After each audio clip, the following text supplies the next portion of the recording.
Time travel करून थेट शिवराज्याभिषेक सोहळ्यात सामील व्हायचंय? गोष्ट इथे संपत नाही या कार्यक्रमातून हे सहज शक्य आहे मंडळी. आणि ही किमया करून दाखवणारे दोन युवा प्रतिनिधी म्हणजे सारंग भोईरकर आणि सारंग मांडके. खान वाईलाच का आला तर त्याला सुद्धा कारण आहे.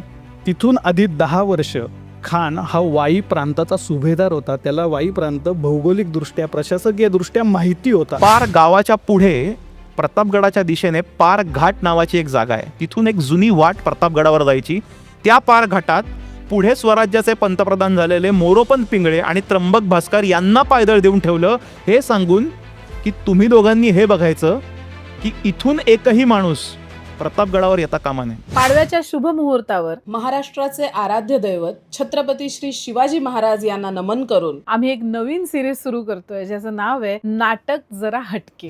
या सिरीज मध्ये तुम्हाला चाकोरी बाहेरची, चौकटी बाहेरची काही नाटकं, त्याबद्दलचे आमचे अनुभव आम्ही तुमच्याबरोबर शेअर करणार आहोत. तुम्हाला कुठेही कधीही संधी मिळाली तर ही नाटकं नक्की बघा. तर गोष्ट इथे संपत नाही या कार्यक्रमाचं वैशिष्ट्य असं आहे की या कार्यक्रमांतर्गत शिवाजी महाराजांच्या वेगवेगळ्या गोष्टी सांगितल्या जातात, जसं की अफजल खानचा वध, आग्र्याहून सुटका, शिवराज्याभिषेक सोहळा. आणि कुठली गोष्ट सांगितली जाणार याची आगाऊ जाहिरातही केली जाते. त्यामुळे आळीपाळीने तुम्ही सर्व कथांचा अनुभव घेऊ शकता. अनुभव मी यासाठी म्हटलं की हे काही प्रवचनात्मक कथाकथन नाही. या कार्यक्रमात प्रत्येक घटनेचा, प्रत्येक प्रसंगाचा अभ्यासपूर्ण तपशील मांडलेला आहे. सारंग भोईरकर आणि सारंग मांडके यांचं खरंच मनापासून कौतुक. त्यांच्या दमदार सादरीकरणामुळे प्रत्येक प्रसंग आपल्या डोळ्यासमोर जिवंत उभा राहतो. तुम्ही हा कार्यक्रम बघताना हसाल, हळवे व्हाल, कधीतरी तुमच्या अंगावर काटा येईल, कधीतरी ऊर अभिमानाने भरून येईल. हे सगळं होईल. या अशा सादरीकरणासाठी महाराज नसा नसात भिनलेले असावे लागतात. कार्यक्रम संपल्यावर तुमचे डोळे अभिमानाने पाणावलेले असतील आणि मनात